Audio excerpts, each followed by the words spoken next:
Stay frosty and head over to ezmutt.com for the cheapest mutt coins on the market. When I say cheapest, I mean it. We're talking 1 million coins for around $40. Use code DIRECTOR for 5% off. Yo, what up, brothers? It's the Director. Chargers fans, big game coming up on Sunday. Perhaps our biggest game of the season, our toughest game of the season, no doubt. The Chargers at Chiefs in Arrowhead, one of the toughest environments in the NFL to play in. You know what? I feel like a lot of people are going to write off the Chargers in this matchup. No way the Chargers take down the Chiefs in their home turf, especially given how the Chargers have played the last couple of weeks. Well, I wanted to start this video off by saying, Chargers fans, we can do this. We've seen it in the past. The Chargers can be the kryptonite to Patrick Mahomes and the Kansas City Chiefs defense. I just think it takes a matter of thinking, a matter of focus, and a matter of execution. A lot of things are going to have to happen in order for the Chargers to even come close to a W on Sunday, but it is not impossible. If anything, this game should give us a lot of entertainment value, a lot of points on the board, and a competitive matchup between division rivals. So it should be a good one today, guys. What's it going to take for the Los Angeles Chargers to take down the Kansas City Chiefs? Let's get into it here in a minute. Now, as one of your final reminders, we do have a giveaway going on right now. I think we're actually drawing the winner here pretty soon, starting off with the signed Antonio Gates jerseys to one of my lucky subscribers. As a thanks from me to you guys for supporting the channel. All you got to do to enter for this guy is hit the link in the description. Follow the instructions there. Very, very simple. Good luck to all you guys out there. Oh, and make sure you are subscribed. Only subs can win. Maybe even leave a nice comment for good measure. But, of course, we do giveaways and twos on this channel. We're also giving away this signed LaDainian Tomlinson jersey to one of my lucky crew members. All you got to do to be entered for this one is be a member of my crew. That's it. You guys have been awesome throughout the offseason, throughout the beginning of kickoff. Thank you guys so much for your support. Hopefully these go to a good home. And with that, let's get into this one. Before we do, hit us up with a like and sub if you do enjoy this content. The small amount of time you guys take to hit the like, sub, and bell notification helps me out a lot. Let's get into this one, Bull fam. Lights, camera, action.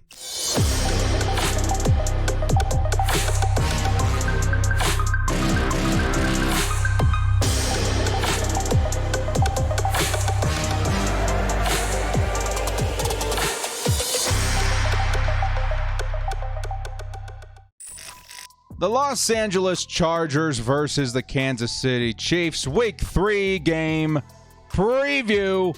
It's going to be a big game on Sunday, man. Again, if anything, I hope it's a good one. I hope the Chargers put up a good fight. And it's a game that we are not out of it just yet. I don't know, guys. As a Chargers fan, you know, the underdog story is fun and all, but I hate when people just write off your team like we haven't done it before. We have done it before. And I think it's absolutely possible this week again. Now, let's start off things with the injury report, as always. Now, on the surface, yeah, there's maybe a means to panic here, okay? Some big names on this list for the Chargers. Joey Bosa, with a foot and ankle injury, has not practiced this week. Of course, we haven't gotten the Friday update yet. But at the same time, you just got to hope and pray that he plays. He's going to be a big part to whether or not the Chargers can win this game. I'm going to guess that he does play, but like last week, there could be a surprise, you know, news before the game starts, like with Chris Harris Jr. last week. Maybe a big name does sit out. So we honestly just have to hope and pray that Bosa is okay and that he makes his way onto the field on Sunday. Below him, Austin Ekeler with an ankle injury has been in full practice all week. Same with Matt Filer. And Derwin James getting a full practice on Thursday, as well as Kenneth Murray getting full practices on Wednesday and Thursday. So those guys I'm less concerned about. What about Chris Harris Jr., who did miss the game last week? I do think it's extra important that he's healthy this week. Of course, we don't know the severity of the shoulder injury. I would have to assume if it was something worse than what it looks like on the surface, that the Chargers may have exercised, IR in that situation. I do not think it's anything like that. I'm hopeful that he does play on Sunday, but it's, again, one of those wait and see things. And lastly, Justin Jones down here. Now, I don't know if the absence of Justin Jones caused the Chargers, defensive line to absolutely collapse last week. Of course, we gave up so many yards to Tony Pollard, and Ezekiel Elliott. Of course, the Chargers did shut down Dak Prescott in their passing game, which in and of itself is a very impressive feat. But at the same time, they gashed us with their running game, and I'm hoping that Justin Jones can come back and to help out in that facet a little bit because, yeah, the Chargers do need help in the run defense, and I feel like Justin Jones has a lot to offer in that department. Now, what about on the other side, the Kansas City Chiefs? What are we looking at as far as their injuries? Well, let's take a look here, man. They've got a couple of names equally as concerning as we saw on the Chargers side of the ball. The only difference that we're seeing is that we're seeing a lot of full, if not limited, practices on their side. Anthony Hitchens, Chris Jones, I have been monitoring that. It looks like he's going to be playing, but it's not a certain thing yet. If he sits, that's a big thing for the Chargers. Other big names, L'Jarius Sneed, who's been getting full practices in, and Frank Clark, who's been getting a limited practice in. If any one of these guys goes down, the Chargers coaching staff needs to immediately identify that as a weakness to attack. Of course, all of these guys being on defense, that's a pretty big thing as far as the Chargers trying to put up points to keep up with the Kansas City Chiefs offensively. So that's something to monitor. I honestly, just spitballing out right now, I would say that most, if not all, these guys do play on Sunday. So the Chargers are going to have to bring their A game if they're going to slow down the Patrick Mahomes-led offense, or they're honestly, I would say, underrated defense, which hasn't been playing to their full potential in this season quite yet. I would say that the Kansas City Chiefs have been giving up a lot of points, and that could be another point of emphasis for the Chargers to attack and maybe try and match their momentum on offense. All right, let's get into the next segment here, man. The matchups, what's going on, things to watch in this game. Now, Chargers fans, at this point of the season, with the situation going on with Brian Bulaga and the rest of this offensive line, I'm sure you're familiar with number 74 on this offensive line, Storm Norton. Now, you guys know my thoughts on this, right? I'm not of the opinion that we must do one thing or another. I do, however, believe that you should try something, okay? And you guys know what I talked about in my last video. The Chargers should maybe try putting our left guard, Matt Filer, in at right tackle, which he did play in Pittsburgh rather well, I should add, and then maybe promote Brendan Hymus, our rookie, to starting left guard to try and give that line as good a shot as possible up against the Kansas City Chiefs, who does boast a pretty impressive pass rush.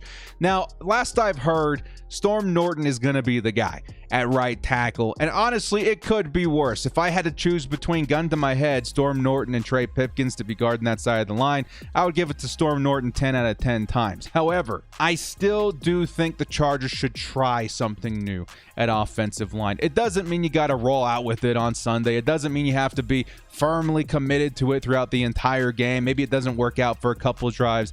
Put Storm Norton back in and re-strengthen that middle portion of the line with Matt Filer. But I do think it's worth the shot. I think everything's worth the shot at this point. I did not expect Brian Bulaga to go down this early, albeit I did, expect him to have, concerns with injury at some point in the season. But still, I think it's worth the shot. Now, a big reason why I think the Chargers should at least try something is because if they leave Storm Norton in there, he's going to be going up against guys like Chris Jones.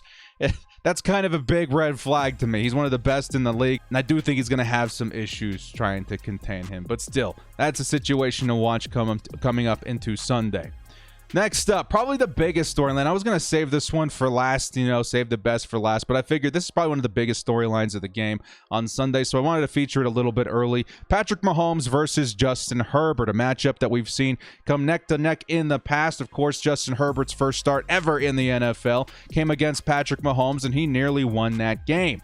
I do think we've got two very good quarterbacks on both sides of the ball, be it Patrick Mahomes, yes, is viewed as the best quarterback in the league. Justin Herbert's going to have to do a lot to keep up. But again, we're not looking at some ho-schmo quarterback on the Chargers side. We're looking at the offensive rookie of the year last season. Honestly, a player that's been playing very, very well in the first portion of the year as well. Even with the camouflage and facade of maybe some interceptions and not putting up as many points. There's been a lot of fluky stuff happening with the Chargers offensively, whether it be penalties or just plain bad luck. Hopefully, the Chargers are able to clean some stuff up, and maybe Lady Luck can lend a little bit of a hand this week too. Now, in this matchup, these two guys have been neck to neck in terms of yards. You guys will take a look here. Justin Herbert, 675 on the season. Patrick Mahomes, 680. That's pretty impressive in and of itself. But take a look down here. Patrick Mahomes, look at his rate right here, man. 6 touchdowns to 1 interception. That's kind of where Patrick Mahomes has been dominating this season. Justin Herbert, on the other hand, 2 touchdowns to 3 interceptions. Now, don't let this number right here throw you off. There again has been some series of unfortunate events that have led up to this number so far, and I think if they're going to right the ship at any point, it's got to be now if they're going to have any shot versus the Kansas City Chiefs. But that's something to point out. You know, Justin Herbert is keeping up in a lot of ways to Patrick Mahomes. We just got to put up more points, become more efficient in the red zone, okay?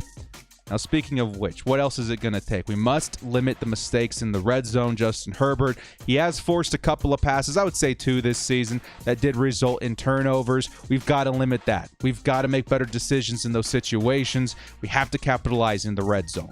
If Justin Herbert's going to get those numbers up and give the Chargers a chance at winning this game on Sunday, we've got to capitalize in the red zone and limit the mistakes. And of course, Justin Herbert is slowly but surely getting better. But in this game specifically, we have to make sure things are clicking on all cylinders, firing on all cylinders. Okay? Now, I want to talk a little bit about Mahomes specifically. I actually chose this photo because I wanted to point out that egregious sack call last week versus the Dallas Cowboys. If it was Patrick Mahomes, of course, it would have been an incomplete pass. Of course, they would have called roughing the passer something else. In this situation, in this instance, you guys are seeing on the still, this was not a sack. This was a completed pass. Patrick Mahomes is a very good quarterback, but I just hate the way things are skewed in favor of one quarterback or the other. Either way, I'm going to put that in the past for just a second. The Chargers, on a lighter note, have been really good at stopping big plays this season. Of course, the Chargers did give up a crap ton of yards to the Dallas Cowboys last week on the ground. They did, however, limit Dak Prescott, CeeDee Lamb, and Amari Cooper to what, under 250 yards, no score? That's pretty dang good, man. And that's something I think Brandon Staley came into the season saying, we got to figure this out. We got to slow down this Mahomes guy. If we're going to make it into the playoffs, into the Super Bowl, we're going to have to go through the Kansas City Chiefs and Patrick Mahomes. So in that sense, and in that way of thinking, I think the Chargers are in pretty good hands. All right? And I think Brandon Staley has been thinking about this game for a very long time, since the moment that he got hired. I think the Chargers, once again, very good at stopping big plays, and stopping Mahomes, slowing down Mahomes is going to be a big part of that. Now, one thing that does concern me about Patrick Mahomes, which does every single time we play him, is his athleticism. This man's going to escape the pocket, pick up 20, 30 yards on the ground if need be. He's going to, buy time for his receivers to get open. He's very shifty, hard to take down. That's going to be a point of emphasis for the Chargers in slowing down this week. How are they going to do it? I don't know. Kenneth Murray, Drew Tranquil, who they said they want to get more playing time, get him more involved in the defense. We'll get into more of that in just a second. Next up, time of possession. Now, this is a concept that a lot of coaches are familiar with when going up against a high-powered offense. If the team on the opposite side of you is capable of putting up a ton of points, well, what do you want to do? You want to make sure they're not in the field as much as possible. And when that can sometimes lead to, in your own offense, is trying to extend drives, trying to keep the ball in your possession as much as possible. Because you know that at any given moment, Patrick Mahomes can hit a 30, 40, 50-yard bomb to Tyreek Hill that goes all the way to the house.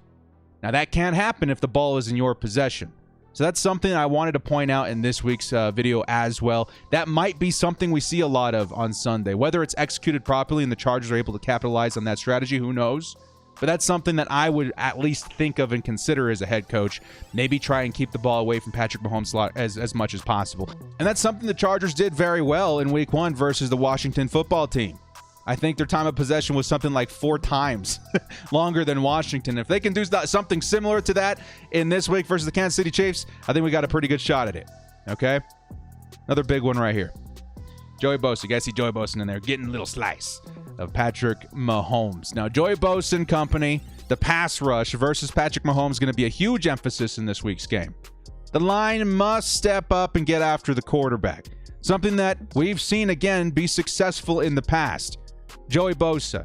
Now, what Patrick Mahomes likes to do a lot, and we've seen this a lot in every game he plays, he's very good at extending plays. We talked about this a second ago. But to do that, a lot of the times he tries to escape the pocket, gets away from his protection.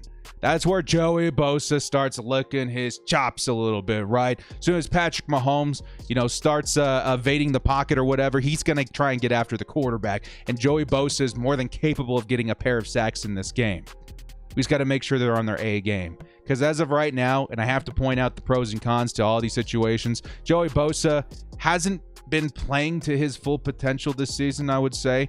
We need to see more productivity come out of him, and that could come down to him learning a new scheme, a new system, new head coach. It could come down to him maybe dropping in coverage a little bit more than he wants. It could come down to, Brandon Staley still figuring out how he wants to place these players. At the same time, Joey Bosa, one of the best players on our entire team. We need to see a decent game out of him this week if we're going to slow down Patrick Mahomes. Flush Mahomes out of the pocket, I think, would be a great way to start. And then send a guy like Drew Tranquill or Kenneth Murray after him and like maybe a spy, right? Make sure somebody's always got their eyes on Mahomes. Don't let him escape. As soon as there's no protection around him, attack. Whether that be with Joey Bosa or Kenneth Murray, K9 Kenneth Murray, we'll have to wait and see. But I do think we got to make Patrick Mahomes a little uncomfortable this game in order to slow him down. Okay? Next up, red zone targets, red zone efficiency, red zone execution. We've talked a lot about this in the past couple of videos. The Chargers, for whatever reason, have been becoming very unlucky when getting closer and closer to the end zone. We've seen a lot of huge chunk plays for a lot of yards, driving down the field rather quickly in some instances. But when it comes to putting up points, which is most important, we left a lot of points on the board. We've not executed in the red zone. 2 touchdowns? That's not great. That's really, really not great. And the Chargers need to find a way to change that narrative a little bit. And I think we can start with our red zone targets, right? I think it's time to get Donald Parham involved. I don't think people realize how big of a human being Donald Parham is and how fast he is for his size. Look at him in this photo here, man. Look how much bigger he is than all these other guys. Of course, he is jumping in this photo, but he does stand at 6'8", something like that. He's a big target. And every time I've seen the ball go his way, he's been nothing but effective and efficient. I want to see more plays drawn up where Donald Parham is your hot route, where Donald Parham is the guy that you're targeting in the end zone. Now, likewise, Mike Williams and Jared Cook, capable of making very big plays. You want to trust these guys in these situations versus the Kansas City Chiefs. Mike Williams, of course, we know him as, one of those kryptonite players against the Kansas City Chiefs with that 2-point conversion and touchdown in 2018. Very, very cool. And I think we're starting to see a version of Mike Williams that's even better than we've seen in the past. Lean on Mike Williams this week. Lean on Donald Parham and these big receiving targets, these big targets in the red zone this week. Have to put up points. You have to keep up with Patrick Mahomes. All right? Another good way to do that is by stretching the field a little bit. Now, the Kansas City Chiefs, they boast a pretty decent defensive backcourt. You got Ward, you got Snead, you got, Juan Thornhill, right? You got Tyrann Mathieu, Honey Badger. They are very, very good. And I think a point of emphasis for this offense this week is getting them to back off a little bit, right? The closer they play to the line of scrimmage, the harder it is for the Chargers to convert on third downs, to generate yards on the ground. We got to get them to back off. So I would say, again, another point of emphasis this week is to try and open up the deep ball this week. Try and get Jalen Guyton involved a little bit more. Throw more go routes out there on the field, trying to get somebody open. Hey, if you can get a touchdown, a gimme touchdown to Jalen Guyton, that's going to cause a lot of adjustments from the defense that could open up some space for you to operate underneath. So I'm hoping they do get that more involved. I'm not going to spend too much time on that because I think it's pretty self-evident of what we're trying to get across here. Okay? Next up, Travis Kelce versus Derwin James. Now, this is a matchup we haven't seen in a minute, right? Travis Kelce has been dominating this season as one of the best, if not the best, tight end in the league. He's been putting up a ton of yards, a ton of points. I think it's time we slow that down. We've seen in the past, we know that this matchup, I think, skews in Derwin James' favor, even if it's just to slow down Travis Kelce. Kelce's still going to make a few plays on Sunday, but not nearly as many because of Derwin James. Derwin James is our answer to Travis Kelce. And I do think we're going to see a lot in that week's matchup versus these two guys. And I do hope Derwin James can, keep a step ahead of Travis Kelce. That's one thing where I feel very confident that the Chargers can handle because we've got one of the best safeties in the league to execute and try and limit a player like Travis Kelce. But that does open up opportunities for other receivers for Kansas City. Because, of course, as good as Travis Kelce is, he's not the only guy on the roster that can make big plays. What about Tyreek Hill? What about Mecole Hardman? What about Robinson? What about Ekeler? It's going to open up opportunities for these guys to get more targets. And, of course, the biggest one we should all be worried about is Tyreek Hill. Who's going to be on Tyreek Hill? Likely Michael Davis. This could honestly be a pretty big game for Tyreek Hill if Davis can't keep up. One thing I hope to see on Sunday is not to be afraid to use the weapons you got on defense, right? Don't be afraid to give coverage assignments to Asante Samuel if Michael Davis can't handle covering, Tyreek Hill. I think Asante Samuel's starting to show us a lot of moxie, starting to show us a lot of efficiency, and I feel like he's got more speed on his side than other corners on our roster. I do think that Davis is the fastest corner on our roster, but Tyreek Hill's not just speed, man. He's also got some really good route running on his side as well. So just keep an eye out for those matchups. All right. Keep moving the chains, preferably before a 3rd and long situation. Now, we're showing Austin Ekeler here because Austin Ekeler is more than capable of putting us in better situations in 3rd downs. Lately, the Chargers have been very efficient on 3rd downs, but a lot of them have been 3rd and long, sometimes 3rd and more than 10, which is not great. I would prefer the Chargers to put themselves in less situations like that on Sunday. And I think by giving Austin Ekeler a little bit more work, we can start to limit those situations a bit, right? Austin Ekeler has been pretty efficient on the ground. They started giving him targets last week. I think that does give the Chargers a better chance at avoiding those situations, those 3rd down situations, and keep moving the ball, keep moving the chains. If we stall out, that's where we start to struggle and try to play catch up. Also, lean on Keenan. Snead and Ward are good, but I feel like Keenan is mile ahead. You can almost say the same thing about Mike Williams a little bit. And I also think Jared Cook could become clutch this week when it comes to 3rd downs, when it comes to moving the ball, moving the chains. The next thing, contain the run. Clyde Edwards-Helaire hasn't really seen much action this year. I don't know if that changes on Sunday. It could. It should. If I'm the Kansas City Chiefs, I'm looking at attacking the Chargers on the ground. But we never know. We got to get our linebackers more involved. Murray needs to step up a little bit, try and execute those tackles at a better depth of field. There's a lot of things that need to change when it comes to run defense. Again, if I'm the Kansas City Chiefs, you're looking at slowing down Clyde Edwards-Helaire as like one of the higher priorities this game, after Patrick Mahomes and those receivers. But at the same time, if Helaire gets going, this could be his breakout game of the season. Still, I do edge it on the side of the Chargers a little bit more than I would in other games because Helaire hasn't been the most efficient running back this season. But again, that could change at the snap of a finger, just depending on game script and situation. Okay? Next up, do not leave points on the board. This has been something the Chargers have really struggled with the past couple of weeks. The Chargers could have won by multiple touchdowns in week 1. I think they could have won by multiple touchdowns in week 2, be it not for the terrible officiating. We got to let Herbert loose this week, I think, more than any week in the season, especially, with this opponent, the Kansas City Chiefs. If he's got to run, if he's got to scramble to pick up first down, so be it. If we got to, call up more plays where he's the one moving the ball or we're putting more faith in him to make a good decision, so be it. I think Justin Herbert's got it in him to beat the Kansas City Chiefs. He almost did his very first game of his entire career. I think he could do it again. Of course, his first score ever was a rushing touchdown versus the Kansas City Chiefs. We got to capitalize on these opportunities. Do not leave points on the board. Try not to go for field goals as many times as often or as much as you normally would, just because I don't think field goals are going to win this game. But if anything, make sure if you're in position to score, you put up something. Because a lot of times this year, we haven't been putting up anything and it's been killing us.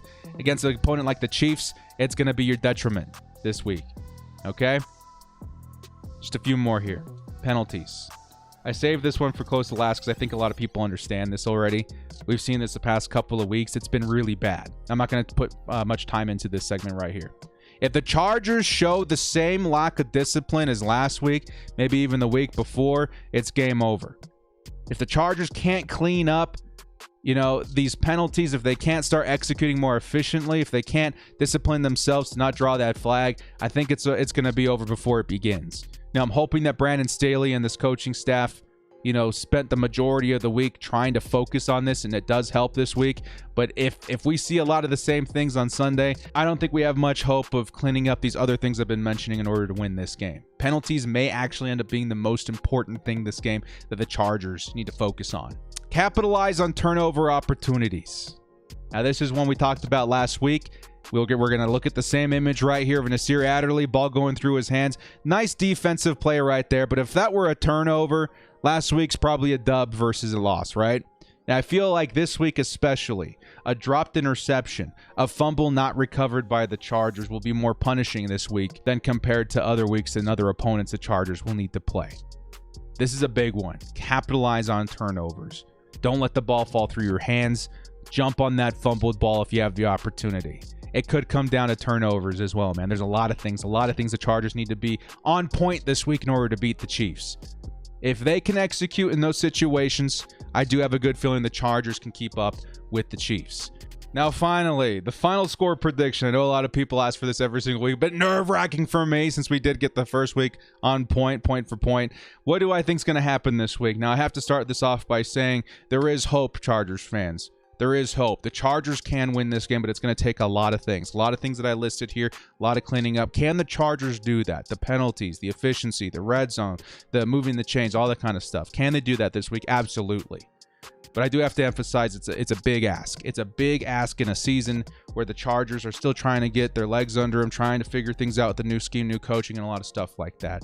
So my final score prediction, I'll start by saying this, my final score prediction, Chargers 31, Chiefs 34. Okay? Now I know some Chargers fans may be punching the air a little bit. Director, how could you predict for us to lose? I predicted us to lose, but I also kept the door open for the Chargers to clean things up and grab that win this week. The underdog win this week. 31-34 isn't the craziest margin. And I do believe that it's so close, in fact, that the score could easily swap. Chargers 34, Chiefs 31. If the Chargers defense can really step up this week and Staley can properly execute his plan to slow down Mahomes, it's possible the defense helps us win this game this week. Maybe Chargers 31, Chiefs 28. You never know. If the Chargers are going to win, it's going to take maximum efficiency and a lot of points on the board.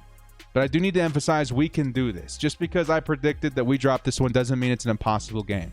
It just means the Chargers are going to have to execute at the highest level in order to earn this win this week. And if they can do that, it's a statement. The Chargers are no longer just the Chargers. The Chargers are the team that beat the Chiefs and the Chargers that can honestly beat anybody. I have faith that we can do that. Well, guys, that's going to do it for today's episode. Guys, thank you so much for everything you guys have been doing for the channel. Again, everybody that shows up on Sundays, those live streams are just so much fun. It should be a good one on Sunday again, guys. We're all going to be there again live together, and it should be an awesome time. If you guys did enjoy this content, hit us up with a like and sub on the way out. Thank you so much for joining me. This has been The Director. We'll see you next time, and as always, bolt up and stay frosty.